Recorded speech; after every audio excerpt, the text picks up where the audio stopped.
What's up, everybody? We are back. John Delarose here, delarose.com. That's DELARROZ.com. I am a comic creator, also #1 bestseller and an award winner. And so if you like my thoughts on comics, please check out my books. Those links are in the description below. I love classic stuff by John Buscema, so you'll probably enjoy my work if you like what I'm saying. This book, Ulik Unchained, the Thor Epic Collection, contains Thor number 217 of 241, so we're getting pretty high up in the Thor numbers now, and Marvel Premiere number 26. It's volume 7, comprising 1973 to 1975. The bulk of this is written by Gary Conway and drawn by John Buscema. And it starts out with a little god fight, where of course it seems like it's something that it's not. We have our friends from the other galaxy showing up and all that. And beautiful, fun Thor stuff. I didn't love volume 6 of this. I thought it was a little bit of a rehash of Thor stories that went before. But at this point, we're learning that there's these alien race out there that Thor is going to have to deal with. And it becomes another planetary adventure through all of this. And it's a lot of fun. Oh my gosh. You see this these tendrils coming out, and these aliens are going to destroy the entire universe, of course. And he teams up with some folk to stop them. And here it is. Look at this. Look at this beautiful art by Buscema. Oh my gosh, cool cosmic stuff. I love it. This was a great storyline. So Thor and his band of merry team end up going after this alien species, and we find there's some misunderstandings of what's going on. And the first species they encounter are actually robots that are designed to just do their bidding, and they kind of are betraying the old people here, who are giants, of course. They're like little fleas and little flies to these people. But eventually, they didn't realize there was a whole nother world going on there, and they kind of just back off after a while. So that's kind of that storyline, and it wraps up a lot of stuff that was going on in Volume 6, too, with some side characters. Good stuff. Buscema's art is just so good. It's just this is what comics are supposed to be. You can just it's pure action all the way around. At this point, there's a war between the Greek gods and between Thor for a few issues here. And Thor's thinking the Greek gods are being bad, and of course gets in a fight with Hercules. Hercules starts to hang around for the rest of this volume, which is kind of interesting. And it turns out Pluto and Ares are actually causing problems, and they have to go fight to save this missing Asgard girl. And they do so. A lot of fun. A few issues go by here. Look at the beautiful John Buscema drawing of women right here. Just a great face. Awesome stuff. And eventually they come back and they end up on Earth. A little more fun there. And they deal with the Destroyer once more. Oh no. And they take care of the Destroyer. Send him away. There's Firelord. Firelord shows up as a Herald of Galactus here. And we have an interesting Galactus deal, where Galactus actually has to team up with Thor, basically, at this point. He's not actually trying to take Thor down, or Earth down.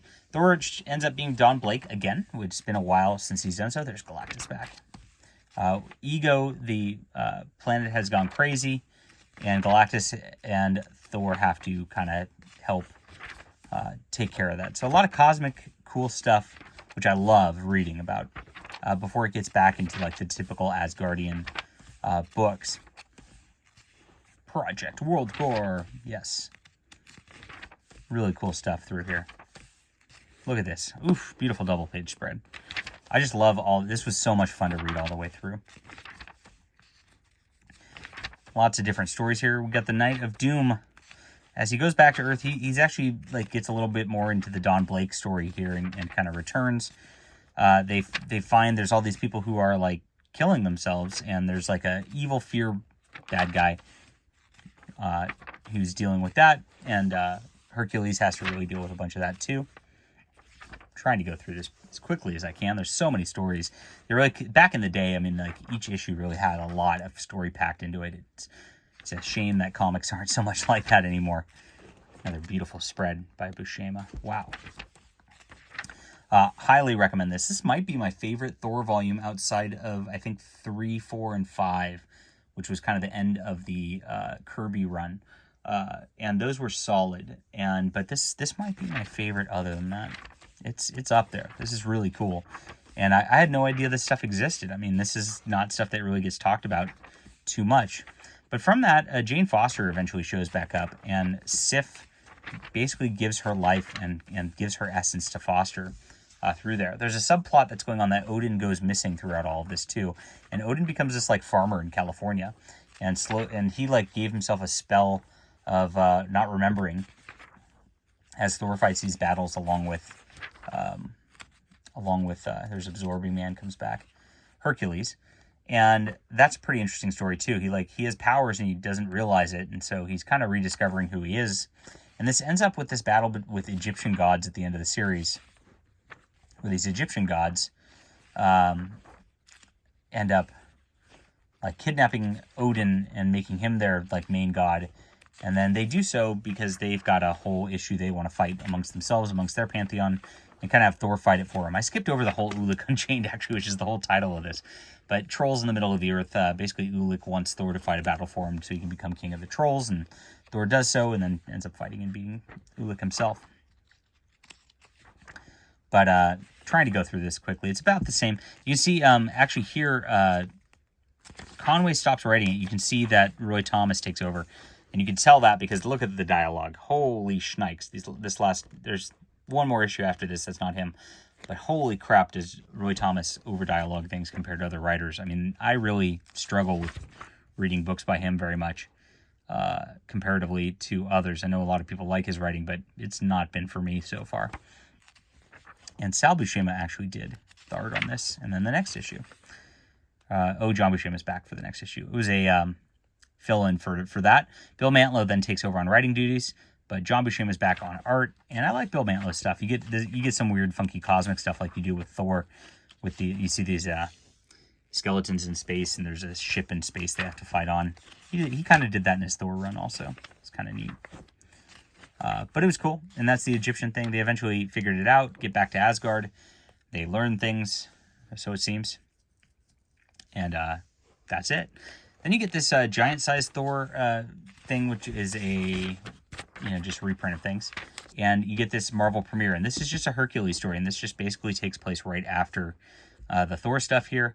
And he's supposed to go out to California and go down the coast to go speak at a conference, which kind of gets alluded to in one of the Thor issues, and ends up having to deal with some mysterious figures from mythology and dispatch them.